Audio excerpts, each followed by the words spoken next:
안녕하세요. 반갑습니다. 비트코인 뉴스 팡입니다. 브릿지바이오 인수하는 파라텍식스 1억 2,500만 달러 규모 펀드를 조성해서 추진할 예정이다라는 기사인데요. 지금 이 파라텍시스가 국내의 상장사인 브릿지바이오를 인수하면서 내놓은 게 이제 비트코인 트레저리 기업으로 완전히 변신을 시키겠다라는 거예요. 그래서 이 회사를 완전히 비트코인 트레저리 기업으로 이제 스트레티지처럼 바꾸려고 하는 것 같은데 그 투자 금액이 굉장히 크게 지금 이제 들어오고 있습니다. 원래는 250만 달러 정도 들어왔었는데 지금 1억 2,500만 달러 규모의 펀드가 다시 추가로 조성이 된다라는 내용이고 이 부분 자세히 한번 살펴보고 분석해 보도록 하겠습니다. 도움이 되신다면 좋아요, 구독, 댓글, 알림 설정하셔서 최대한 빠르게 정보 받아보시길 바라겠습니다. 파라텍시스 캐피털 매니지먼트의 계열사인 파라텍시스 홀딩스가 1억 2,500만 달러, 약 하나로 1,700억 원 규모의 펀드 조성을 추진한다라고 30일 밝혔습니다. 파라텍시스는 이제 국내 신약 개발사인 브릿지 바이오 테라퓨틱스를 인수한 미국의 가장자산 헤지 펀드예요. 그래서 이 파라텍시스에 대해서 한번 제가 조금 더 분석을 해봤는데 그건 잠시 후에 자세히 알려드릴게요. 파라텍시스는 이번에 이제 결성을 추진하는 1억 달러 규모의 파라텍시스 코리아 펀드 2호를 통해서 코스닥 상장사 브릿지 바이오 테라피틱스의 추가 투자를 집행할 계획이다라고 하고 있어요. 1차로 250만 달러 정도가 들어왔는데 추가적으로 1억 달러가 2호에 지금 이제 배정이 될 예정이고 코리아 펀드에 그리고 이제 3호까지도 계획을 하고 있어요. 3호도 만들어지는 2,500만 달러 규모로 만들어지는 3호 펀드 한국 시장 내에서 추가적인 디지털 자산 기반 재무 전략을 추진하는 데 초점을 맞출 계획이다라고 이야기를 하고 있습니다. 국내에서는 이 정도 규모면 지금 가장 최대입니다.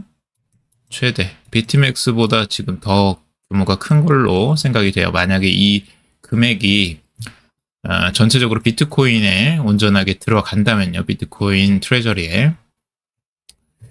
지금 에드워드 진 파라텍시스 홀딩스 최고 경영자는 이 브릿지바이오 인수 발표 이후 파라텍시스 코리아가 추진 중인 비트코인 트레저리 플랫폼에 대한 글로벌 투자자의 관심과 수요가 증가하고 있다라고 이야기를 하고 있습니다. 홀딩스의 초기 투자금이 한계가 있는 만큼 2호 펀드를 만들게 됐다라고 설명을 하고 있죠. 자, 여기에서 이제 파라텍시스가 어떻게 해서 이 브릿지바이오 테라퓨틱스에 지금 투자를 하고 있는지 요걸 이제 자세히 좀 분석을 해볼 건데요. 우선 브릿지바이오라는 요 기업을 좀 봐야 돼요. 지금 브릿지바이오라는 요 회사 전체적 명은 이제 브릿지바이오 테라퓨틱스고 이게 이제 파라텍시스 코리아로 이름이 바뀔 예정이에요. 상장사의 명이. 그리고 비트코인 트레저리 플랫폼 사업 등 신사업 추진에 이제 나서게 됩니다. 그래서 이제 완전히 그러면 비트코인 트레저리 기업으로 변하냐? 그건 아니에요. 지금 개발 중인 특발성 폐섬유증 치료제 후보물질 이 BBT877를 포함한 핵심 임상과제 사업 개발은 이 지금 현재의 브릿지바이오의 이정규 대표가 중심으로 이어나간다고 해요. 그러니까 현재 사업을 유지하되 비트코인 트레저리 사업을 추가하는 느낌으로 이제 가는 것 같고 근데 이게 중심이 되지 않을까라고 생각이 들어요. 왜냐하면 지금 이 암호화폐 헤지펀드의 자금이 들어온 거거든요. 결국엔 인수를 한 거예요. 인수 자체가 된 거예요. 그러니까 일부 투자가 아니고 완전히 인수예요. 그런데도 불구하고 지금 현재 이정규 대표는 이제 이사로 다시 재직을 하면서 계속 이 개발을 신약 개발을 계속 한다라고 지금 보여지고 지금 여기에서 이 파라텍시스 1호 유한 회사로 지금 이제 파라텍시스 홀딩스 계열사로 이제 들어가게 되는 거죠. 이 기업도 조금 특이해요. 이 암호화폐 이제 헤지펀드라고 하는데 CEO 자체가 이제 에드워드 진이라는 사람이고, 이 사람과 연관성이 있는 사람이 지금 그 파트너인 앤드류 김이라는 사람이에요. 이 사람은 딱 이 성함만 봐도 이제 한국 사람이라는 걸 어느 정도 알 수 있겠죠. 그래서 파라텍시스 코리아의 이제 CEO를 맡고 이사회에 이제 참여를 한다고 해요. 그렇게 해서 지금 이 진행이 되는 것으로 보여지고, 이 파라텍시스의 이제 풍부한 디지털 자산 투자 경험을 바탕으로 기관 투자 중심의 이 비트코인 트레저리 플랫폼을 구축한다라는 방침입니다.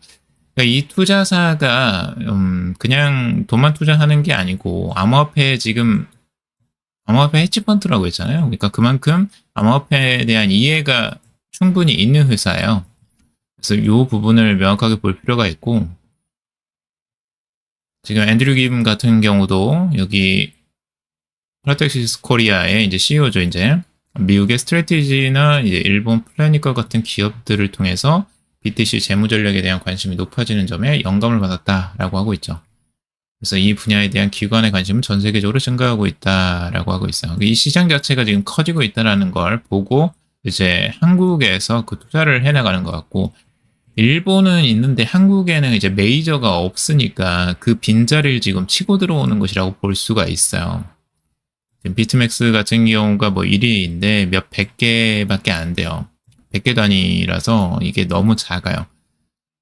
메타플래닛 같은 경우는 10,000개, 21,000개 정도를 이제 목표를 하고 있는데, 이 수준 자체가 완전히 다르잖아요, 일본하고. 그러니까 그 정도로 이제 규모를 키워서 이제 들어오는 것이라고 볼 수가 있고,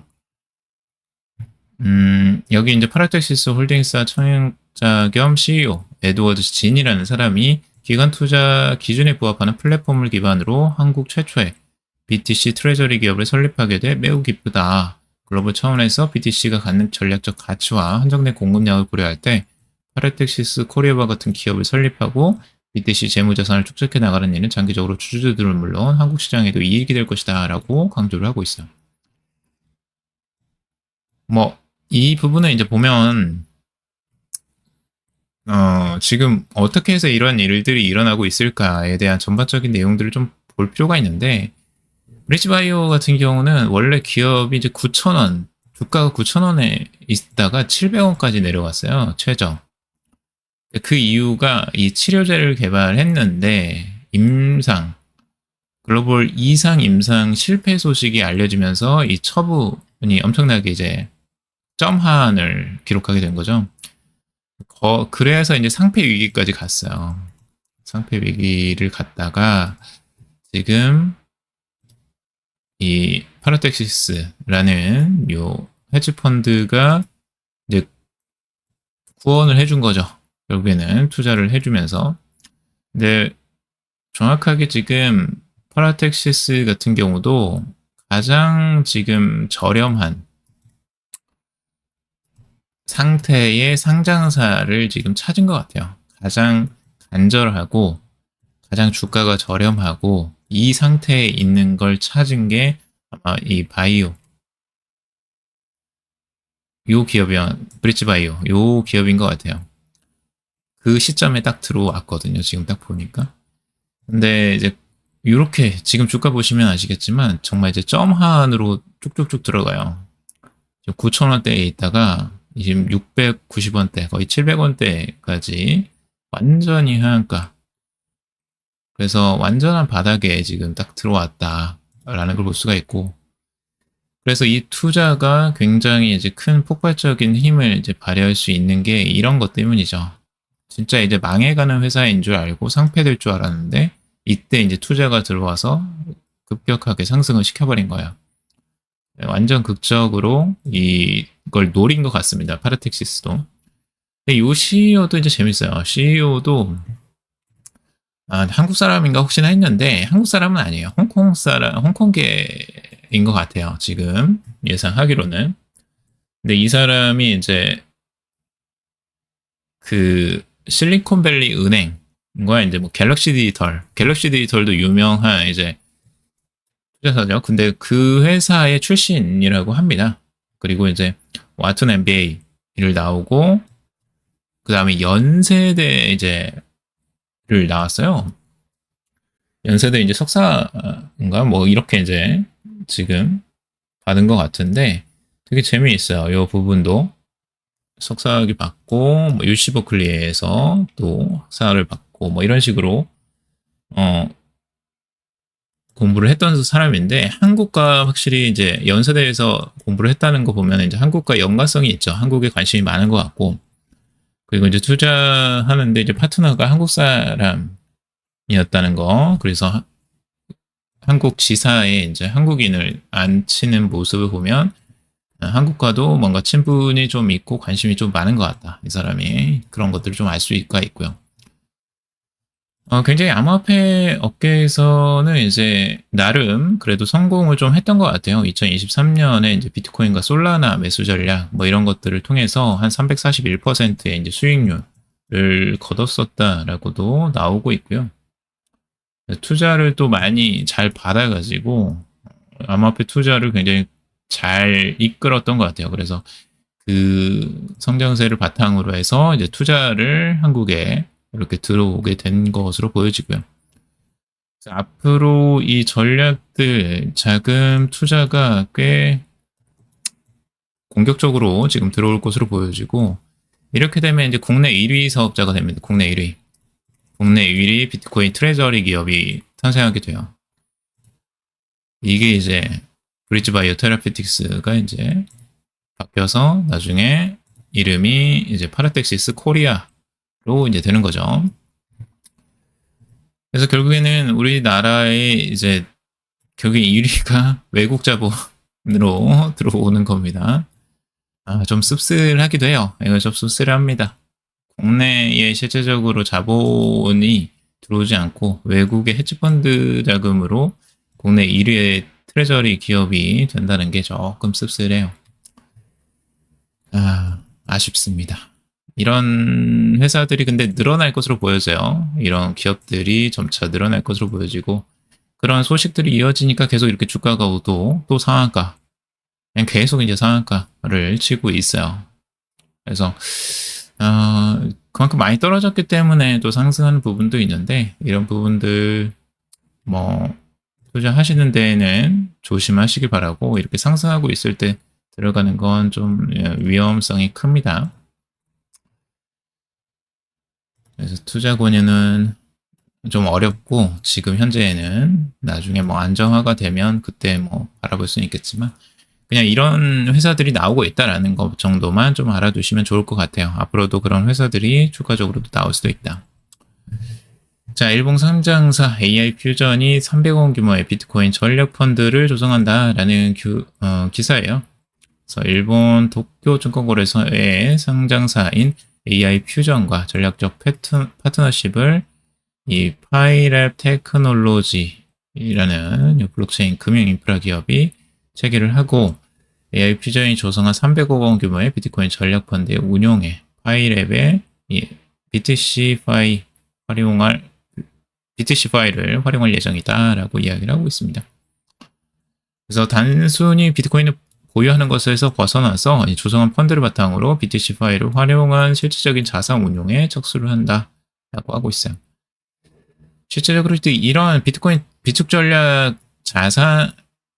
비축 자산으로 계속 가져가는 회사들이 이제 늘어나고 있다라는 걸 이제 일본에서도 알 수가 있고, 근데 이게 이제 당연히 보유하는 것뿐만 아니라 이걸 이제 활용하는 부분까지도 영역을 넓혀가고 있다라는 기사라고 해석하시면 될 것 같습니다. 비트코인 단기 보유자 매수세가 급증하고 있다라고 하고 있어요. 단기 보유자의 이제 실현 시가총액 기준 순 포지션이 급등한 것으로 지금 최근에 나타나고 있습니다. 최근에 이제 기관들이 계속 이제 사고 있었는데 개인들은 관심이 없다가 지금 이제 단기 보유자들이 조금 이제 다시 매수세가 들어오는 것 같습니다. 근데 이렇게 이제 매수세가 들어왔다고 해서 이게 이제 뭐 하락을 바로 하는 건 아니고요.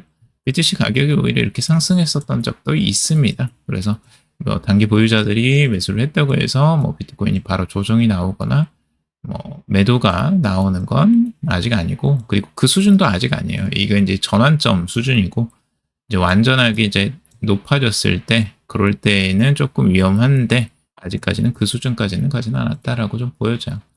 분모가 오더라도 아직까지는 과열 양상까지는 아니다. 자, 코에 강세장 안 무너졌다. 비트코인 50주선 지키면 끝 아니다 라는 기사고요. 베테랑 트레이더인 벤저민 코엔이 실질적으로 이제 비트코인에 대한 강세 전망을 꾸준히 내놓고 있는데, 그 지지밴드, 결국엔 지지선으로 가장 중요한 게 50주 이동 평균선이다 라고 하고 있어요. 지금 현재 86,000달러 정도에 위치해 있는데, 요 선이 깨지지 않는 한 이 비트코인은 계속 간다라고 하는 거예요. 요 선이죠. 지금 86,000달러 선 정도에 머물러 있는데, 요 선이 과거에도 계속 지지를 받았던 거예요. 그러니까 상승 흐름을 하면서 한 번도 여기서 깨지지는 않았거든요. 자, 추세 전환하고 그 다음에 지지받고 지지받고 지지받고, 벌써 이 강세 전환하면서 3번이나 지지를 받았어요. 그래서 이 지지선이 깨지지 않는 이상은 강세가 끝나지 않았다라고 지금 보고 있는 거예요. 그만큼 중요한 생명선이 이제 50주 이동평균선이다 라고 보고 있는 거고요. 여기서도 이제 BTC 과매도도 아니다, 상승 여력 남아있다 라고 지금 분석을 하고 있고, BTC의 실현 공급 분포 비율을 이제 보면서 연간 평균보다 약간 높은 상태다라고 하고 있어요. 그래서 2024년 11월과 유사한 수준이면서 당시 가격은 74,000달러에서 107,000달러까지 급격하게 상승했던 흐름들이 있었는데, 이때와 비슷하다라는 거죠. 이렇게 상승했었던. 그래서 지금도 그 수준에 머물러 있다는 거예요. 너무 과열도 아니고 너무 저점도 아니고 딱 중간에 머물러 있다라는 걸 볼 수가 있고요.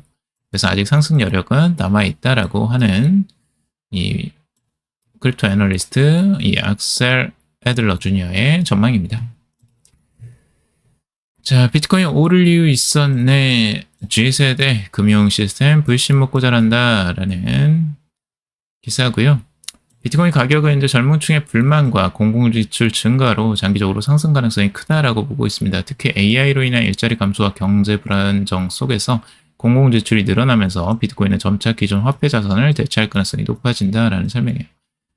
결국엔 여기서 이제 이야기하는 건 젊은 층들이 이제 기존 금융 시스템에 대해서 불신하고 불안해 한다는 거죠. 그래서 대체 수단을 지금 찾으려고 하는 거고, 이렇게 통화량을 늘리고 공공지출을 늘림으로써 화폐 가치는 계속 떨어질 것이라는 확신을 가지고 있는 거고, 그 대체가 결국엔 비트코인이다라고 해서 이 대체 가능성 때문에 비트코인을 선호한다라고 하는 이유를 여기서 들고 있는 거예요. 자, 그리고 미 비트코인 현물 ETF 지난주 2조 9,820억 원 순이익 기록했다. 계속 들어오고 있어요. 현물 ETF 같은 경우는 지금도 계속 유입이 되고 있고요. 근데 참 이런 이야기를 하면, 아니 왜 ETF를 사고 기업들이 사고 기관들이 사고 있는데 그렇게 많이 산다는데 왜 비트코인 가격은 안 오르냐, 이런 이야기를 계속 하세요. 참 안타까운 건데요. 이게 기관이 이제 산다고 해서 바로 올라간다라는 거 아닌 거 제가 여러 번 말씀드렸어요. 기관은 계속 축적해 나가는 시간을 갖고 안정적으로 계속 매집을 해요. 근데 매집을 할 때 여러분들이 만약에 고래라면 어떻게 하시겠어요? 가격을 올라가는데 막 따라잡으면서 여기에서 막 매수를 하시겠어요? 아니면은 이렇게 횡보를 하거나 아니면 좀 하락을 하고 있을 때 그때 조금 저점에서 분할을 해서 매수를 하시겠습니까?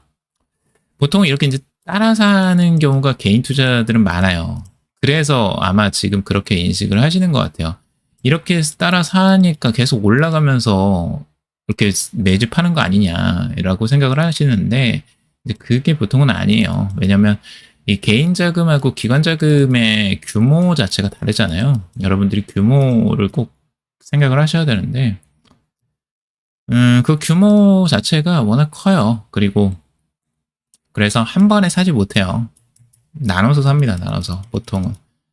스트래티지 계속 이제 분할 매수를 하고 있잖아요. 그 DCA 기법을 계속 사용하는 건데 달러 코스트 에버리지라고 했죠. 그러니까 분할 매집을 계속 하는 겁니다. 조금씩. 그래서 횡보를 하더라도 사고 떨어지더라도 사고 계속 사는 거예요. 그래서 내가 확보할 물량을 충분히 살 때까지는 가격을 쉽게 올리지 않아요. 고래들이. 그때 오히려 횡보를 하거나 오히려 하락시켜버리죠. 그래야지 더 싸게 사니까. 그렇게 해서 오랫동안 사는 거예요. 오랫동안 매집하는 거예요. 그리고 이제 어느 정도 내가 매집을 했다 하면은 그때서야 이제 가격들을 쭉쭉쭉 올리기 시작하죠. 이 패턴들이 있고요. 그리고 이제 거래소에서 여기서 이제 매집을 하지 않죠. 기관이나 기업들은 보통 거래소에서 직접적으로 매집보다는 이제 외부에서 매집을 해요. 그런 경우가 많아요. 그러니까 왜냐면 이 매집하면 가격이 급등해 버리니까 규모 단위가 크니까. 그래서 장외 시장이라고 해요. 장외 시장이라는 게 있는데 거래소가 아니라 우리 일반 거래소가 아니라 장외 거래소 밖에서 지금 매수를 한다라고 보시면 돼요. 그렇게 해서 사기 때문에 이게 출렁거림이 별로 크게 일어나지 않아요. 거래소에서 출렁거림이. 그래서 그런 부분들을 이제 염두에 두셔야 되고, 만약에 이제 장외 거래에서도 씨가 말랐다 비트코인이, 그러면 이제 장내로 이제 들어올 수밖에 없겠죠. 거래소로. 근데 거래소도 지금 계속 줄어들고 있어요. 근데 일시적으로 이제 매도세가 계속 나오고 이 매수세가 나오고 하는 요게 이제 보합 국면이 있거든요. 그래서 일부가 뭐 개인 투자자들이 계속 매도를 하거나 이렇게 하면 보합 국면으로 들어가게 돼요. 그러면 가격은 횡보를 하게 됩니다. 보통은 그런 부분들도 있다라고도 보실 필요가 있어요. 그러니까 여러 가지를 생각해 보시고 봐야 되고, 지금 당장 올라가는 게 이제 뭐 개인 투자자들 막 몰빵하신 분들은 당연히 좋겠죠. 하지만 이제 기관 투자자들은 지금 아직 물량 확보가 안 됐는데 막 올라가는 것은 그렇게 선호하지 않아요. 오히려 그 사람들은 이제 다 축적한 다음에 올라가는 것들을 계획하고 있죠. 그래서 그런 부분들도 여러분들이 좀 크게 생각을 해보시면 투자하시는 데 도움이 되실 것 같아요. 트럼프 가문 연계 USD1이 거래량 스테이블 코인 3위에 등급했다. 이 결국에는 이제 트럼프의 이 정치 권력을 이용한 사업으로 결국에는 3위까지 올려놔 버렸습니다. USD1을. 월드 리버티 파이낸셜이 이제 발표를 했는데 USD1이 테더나 USDC에 있어서 이제 거래량 기준 세 번째로 많은 스테이블 코인, 거래량이 많은 스테이블 코인에 올랐다라고 하고 있어요. 결국엔 이제 트럼프 본인과 아들이 공동 창립한 이 USD1 프로젝트인데 결국엔 이거 뭐 정치적으로 다 이용한 거죠. 아부다비 기반 이 아쿠아 원재단과 이 트론 창립자 저스틴 선이 USD1에 자금을 투입했다라는 거예요. 결국엔 대통령이니까 이게 가능한 거죠. 대통령이니까 그 권력을 이용해서 지금 이제 USD1에 이제 활용을 해라. 라고 이제 계속 거래를 하고 있는 거예요. 트럼프 같은 경우는. 그래서 결국에는 3위까지 올려놓은 거죠. 결국엔 이런 부분은 이제 규제에도 영향을 미칠 것으로 보여지고요. 계속적으로 영향이 있을 것으로 보여집니다. USDT, 나이지리아, 아프리카에서도 지금 이제 스테이블 코인 사용량이 굉장히 증가하고 있다고 해요.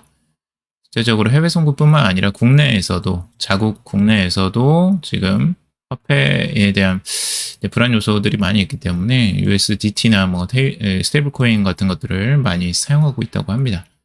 스테이블 코인은 전 세계적으로 지금 퍼져 나갈 가능성이 굉장히 높다라고 보여지고, 서클 주가에 대해서 과열 양상, 막 목표 주가 $80, JP모건 같은 경우는 이렇게 이제 이야기를 하고 있어요. 서클이 이번에 이제 상승률이 엄청나게 나왔었잖아요. 일반적으로 나왔다가 조정세가 나왔는데, 이렇게 조정이 나오니까 이제 다시 또 이제 막 서클에 대한 안 좋은 뉴스들이 막 나오기 시작해요. 이게 이제 뭐냐면 결국엔 비중 축소 이야기 하고 있잖아요. 80달러로. 그럼 막 이제 서클 다 죽은 것처럼 이야기를 합니다. 이렇게 이제 계속 그 새 몰이를 해요. 몰이를 하는데 결국에는 이제 가격을 낮추려고 하는 거죠. 개인들 다 털어내게 하기 위한 이 작업이라고 보시면 될 것 같고, 네, 딱 똑같아요. 기사들이 다 이렇게 나옵니다. 39.5% 하라 월가 전문가 의견 엇갈려 막 이런 식으로 공포감을 조성합니다. 아, 서클은 뭐 이제 끝난 것처럼 막 이야기가 나오고, 이게 안 좋은 것처럼 막 이야기를 나와요. 올라갈 때는 엄청 좋은 것처럼 이야기를 하더니, 네, 프리미엄 평가를 막 받고 있다 막 이러고 이야기하고 있고, 물론 이제 좋은 내용들도 있어요. 아직까지 서클이 이제 강력한 규제 우위와 유동성 선점과 주요 파트너십을 기반으로 디지털 달러 네트워크를 구축하고 있다라고 하고 있고, 하지만 안 좋은 부분들도 이제 계속 부각을 하죠. 이렇게 떨어지면 떨어뜨리기 위해서이기도 하고요. 목적이. 그래서 이렇게 이제 조정세를 좀 더 강화시키고 개인의 매도를 부추기는 이런 기사들이 이제 쏟아집니다. 이게 이제 사이클이라고 보시면 돼요. 이게 우리 뉴스 기사를 보실 때 항상 그냥 뉴스 기사를 그대로 보시면 위험하고요. 왜 이렇게 이제 이런 기사들이 나올까를 생각하시면서 보시면 조금 더 유리하게 여러분들이 투자하시는데 도움이 되실 거예요. 그래서 지금 이제 서클을 내다 팔게 만드는구나 개인들이, 이런 식으로 보시면 되고, 실제적으로 이제 계속 내다 팔면 이제 조정세가 나와가지고 나오다 이제 매도세가 거의 이제 끝에 가고서 횡보를 하는 구간이 분명히 올 거예요. 관심도 없는 개인 투자자 전혀 관심 없고 이제 기사도 별로 잘 안 나오고 뭐 이런 시기가 이제 도래할 수 있습니다. 근데 요럴 때는 오히려 관심을 가져야죠. 요럴 때 관심 가져야 되는 겁니다. 지금은 떨어지는 시기라 조금 더 기다려야 될 것 같고, 관심도가 좀 낮아질 때를 좀 기다리는, 지금 이제 소음의 시간이니까 엄청 시끄러운 시간이에요. 서클에 대해서 안 좋은 이야기 나오고, 근데 서클은 결국에는 미국의 1위다. 미국 1위다. 미국 1위가 절대 만만한 게 아니다. 라는 걸 꼭 알아두셔야 됩니다. 네, 법안이 통과되면 실질적으로 미국에서 제일 많이 사용할 스테이블 코인이라고 보여져요. 그래서 이제 그런 부분들까지 우리가 염두에 두고 봐야 되고, 이제 김이 빠지고 좀 조용해질 때 그때를 좀 기다리는 게 지금으로서는 가장 좋은 방법이 아닐까라고 생각이 들어요.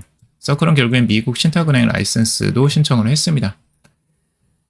서클이 이제 사업 확장을 위해서 이 신탁은행 라이센스 취득을 했고요. 라이센스가 승인되면 서클은 자체 보유 자산에 대한 관리 서비스를 이제 제공할 수가 있게 돼요. 그래서 서클이 이제 기업, 기관, 고객을 대상으로 자산관리 서비스를 제공하려는 의도로 지금 이걸 프리할 수 있고, 이렇게 되면 이제 자사 보유 자산은 물론 토큰화된 주식과 채권 등을 포함한 다양한 자산의 관리가 이제 가능해지는 거죠. 서클의 지금 이제 사업이 확장되고 있다라고 좀 볼 수가 있을 것 같아요. 신탁은행을 이제 설립하는 것이기 때문에. 그래서 앞으로 서클은 사업 확장을 지속적으로 이제 미국에서 키워갈 것으로 보여지고, 이 부분이 이제 전 세계적으로 얼마나 영향을 미칠까에 대한 것들도 한번 지켜봐야 될 것 같아요. 자, 오늘 여기까지 정리해 보도록 하겠습니다. 여러분들 도움이 되셨길 바라고요. 도움이 되셨다면 좋아요, 구독, 댓글, 알림 설정 하셔서 최대한 빠르게 정보 받아보시길 바라겠습니다. 투자에 관련된 정보들 참고사항일 뿐이고 조언이 아니니 투자하실 때 여러분들 스스로 꼭 판단하시고 결정하시기 바라겠습니다. 그럼에도 방송 틀어주셔서 감사합니다.